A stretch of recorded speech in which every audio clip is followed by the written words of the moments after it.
Good morning and welcome to Stock Market Today. It's Wednesday, October 9th, 2019. I am your host, Dan Russo, the Chief Market Strategist at Chaikin Analytics. You can find me on Twitter. I'm at Dan_Russo_CMT. Stock Market Today brought to you today and every day by Chaikin Analytics. Head over to chaikinanalytics.com/today. Sign up for a free email where you will get daily stock ideas for you to consider in your inbox every trading day before the market opens. So U.S. equities finished lower in Tuesday's trading and near the worst levels of the day. All sectors were in the red, but the defensives outperformed. Financials were the biggest decliner on the day. Treasuries were mostly stronger, sending yields lower. Dollar was weaker on the yen cross, as you might expect in a defensive type environment, but stronger against the euro. Sterling was weaker on Brexit concerns. Gold finished slightly lower, and WTI crude ended the day down 20 basis points. So your outperformers were REITs, staples, and utilities. Your underperformers, financials, healthcare, and tech. As we get to the desk this morning, though, a bit of a reversal. S&P futures are up 80 basis points to start the day. Asian markets were mostly lower overnight, although we will note that China ended higher after a sluggish start. European markets are seeing good gains. Treasuries are weaker. The dollar is stronger on the yen, weaker on the euro. Gold up 40 basis points, and WTI up 1.2% to start the day. And I guess the best way to describe it is to say that the chop continues, as 2,900 was broken to the downside again yesterday, but we are regaining that level in futures trading here this morning. Beyond 2,900, key support is the 200-day moving average, now near 28.45, and then below that, to me, the real key level, the August lows at 28.20. A break of the August lows at 28.20 would complete a double top pattern here, and then you could start to think about downside objectives with the low of the pattern at 28.20 and the highs up near 30.30. You can start to think about where the market could potentially go on that break. Should we rally here, resistance is in the area between 29.50 and 3,000. 29.50, obviously the breakdown level, 3,000, psychological resistance at the round number. RSI is holding bullish ranges for now, so still, barely so. Closed at a little over 40 yesterday, so lower bound of bullish ranges for that indicator. And Chaikin money flow is still bullish, although waning here a little bit with market weakness. We'll see what today's turn does. We'll see if the market can hold on to these early gains. Let's turn now to our market in a minute. What am I writing about in my note today to Chaikin Analytics clients? Well, based on our overbought, oversold indicator, the one that I look at on our charts here in Chaikin Analytics, markets are at or near oversold levels. SPY is oversold, IWM is oversold, and the Qs are rounding out of an oversold position, all as they test important support levels. As we said earlier, all sectors finished lower on the day, and sentiment on Wednesdays, I look at sentiment, and it remains fearful, actually pushing up to areas that increase the odds of a near-term rally, and we're actually starting to see that in the futures market here today. Low volatility stocks are what's leading the way, though, as volatility in the marketplace picks up. Futures, as I said, do point to a higher open here today. Ignore my typo. Chaikin power bars for the major indices. Dow has 0 bullish stocks, 7 bearish stocks. S&P 500 down 1.5% yesterday, 116 bulls to bears to 61 bulls. NASDAQ in line, down 1.5%, 11 bulls to 24 bears. Small caps, slight underperformer on the day, and big deterioration in their power bar ratio here today. Almost back to an even level now, 425 bulls for 419 bears. Bonds move higher in price, sending yields lower. According to the Chaikin Power Bar, large cap stocks are more bearish than small cap stocks. Major markets are mixed.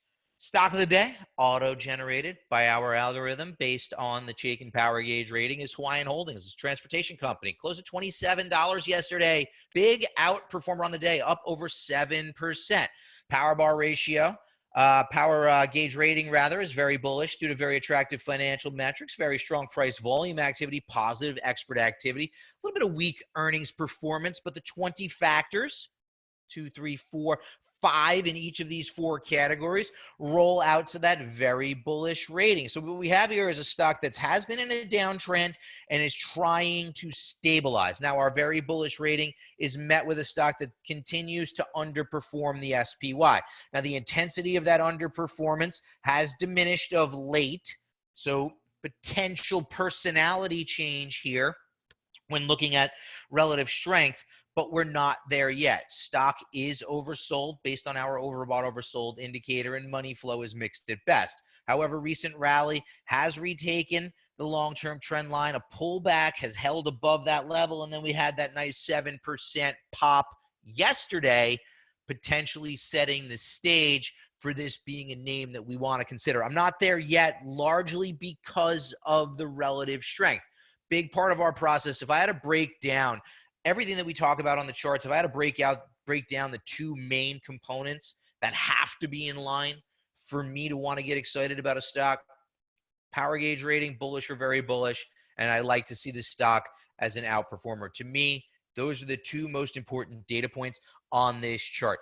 After that, everything else kind of comes down to timing, right? Are we oversold, bullish money flow, etc.?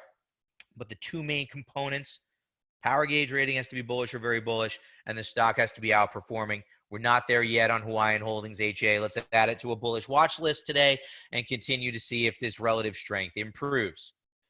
Taking a look now at our sector tracker, moving to the major sectors over the last 5 days. Only one green over the last 5 days, and that is real estate, right? One of the bond proxy groups, one of the defensive areas of the market that we've been highlighting that we continue to like. Beyond that, leadership still is very defensive, right? The outperforming areas, i.e. down less than the overall market, are very defensive in nature, right? Comms have a defensive component. Utilities, obviously a defensive component. Healthcare, most parts of healthcare are defensive in nature. Middle of the road tech, staples, and discretionary.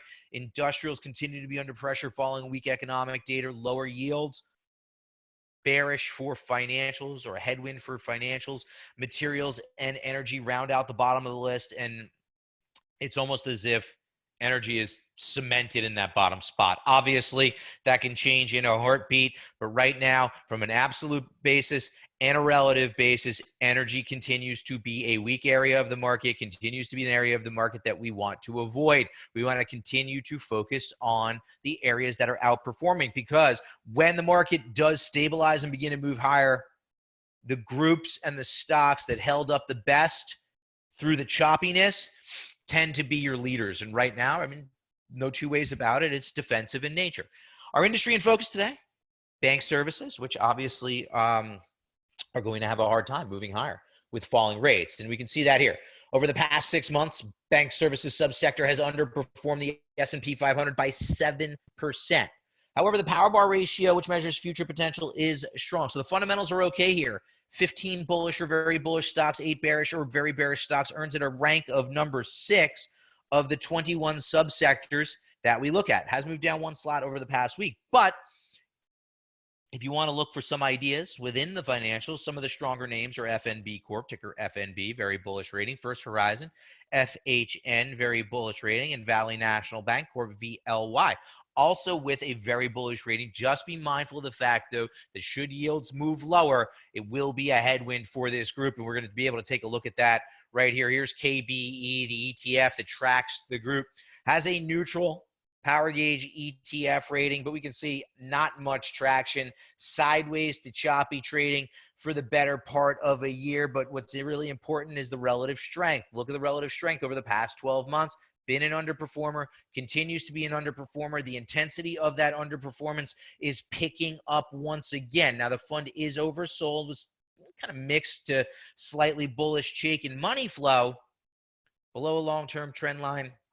Just not enough there to get me excited, especially with my view being that there's scope for rates to move lower here in the U.S., right? Hard to get excited about the bank stocks. And you can see it here, underperforming with a neutral ETF rating. Taking a look at what's trending now. Yesterday's S&P 500 gainers and losers are movers and shakers. MSI could be a positive beneficiary to the U.S. blacklisting some Chinese tech companies. Stock higher by 1.75%. Newmont, no real news there, rallying with gold. LHX, part of the aerospace and defense industry group that we've been bullish on. We've highlighted, been a market leader for months now. There was a note out of Barclays yesterday with some positive comments, sent that stock higher 1.7%. No real news on American Airlines, send that stock higher 1.66%. DHI, coming to us from another area of the market that we've been highlighting, the builders, right? Focus on the relative strength. If you focus on the relative strength, you're more likely to find names that are going to outperform. Names like LHX and DHI that can rally even in a down tape. Focus on the winners. That's why relative strength is so important. Loser side of the board. Nectar down 13%. Caught a downgrade from Goldman Sachs. They put a $16 price target on it. Waters down 6.92%. No real news yesterday, but did catch a downgrade today from Barclays. And then the other three, PerkinElmer, PKI, Boston Sci, BSX, and Thermo Fisher, TMO. Not a lot of company-specific news, but they were all down on higher than normal volume. And one of the themes that I see here is that these are all companies that sell equipment into the healthcare space. Now, I didn't see any specific news, but when I see similar names all down a similar amount, could be signs of a theme developing in the marketplace, right? They sell big equipment at big dollar prices into the healthcare space, and they were all down big yesterday on big volume. So potentially something percolating in that area of the market. Turning now to what we're writing about in our note today. Wednesdays are sentiment day, and one of my favorite sentiment indicators is the put-call ratio. Why do I like this one? Because this tells us what people are actually doing with their money, as opposed to some of the surveys where they ask people questions. Are you bullish? Are you bearish? This is how people are actually expressing their views with their money. And what we can see here is the put call ratio is now spiking towards a level that has marked local lows for the market in the past, right? The CBOE equity options put call ratio, this is a 13-period moving average of that metric. And when it starts to get near and above 0.75, that has tended to coincide with a local bottom here in the market. So when I say sentiment is bearish, pointing to the potential for a near-term rally, this is what I mean. This chart goes back 5 years, and you can see instances where when we spike over 0.75, market tends to be putting in a short-term bottom. Keep that in mind as this indicator starts to creep towards that level here today, and you can see it pretty clearly. Low vol in a rising volatility market. What we're looking at here is the Invesco S&P 500 Low Volatility ETF, ticker symbol SPLV. And we can see a nice steady uptrend from those 2018 lows. Fund is above a rising long-term trend line. Recent breakout and a couple of tests have held support at the $56 level. Fund closed at $56.81 yesterday. But what's interesting to me is that on those pullbacks, the RSI holds within bullish ranges, right? So momentum is confirming this uptrend, meaning that the uptrend is strong, right? As volatility is rising, investors are gravitating towards the areas of the market that are lower in volatility. It's another derivative, if you will, of defensive positioning in the market, right? Along the same lines of staples outperforming and utilities and REITs outperforming. When investors are a little bit more fearful, they'll gravitate towards the lower volatility area of the market, and you can see that here. Relative to the SPY, SPLV is breaking out and moving higher from this recent consolidation pattern. So what I like to do is then figure out how likely is this trend to persist. And I say odds favor it persisting because SPLV has a bullish ETF power gauge rating at Chaikin Analytics, and there are 15 bullish stocks and 13 bearish stocks in the fund. So the ratio is skewed in favor of the bulls. From there, I like to drill down and look at some of the holdings of the fund to come up with ideas. And I shake out on a name like Globe Life here today, right? Globe Life is a holding in SPLV, has a bullish Chaikin power gauge rating, strong trend, strong industry group. Market and model are in agreement as that bullish rating is met with outperformance.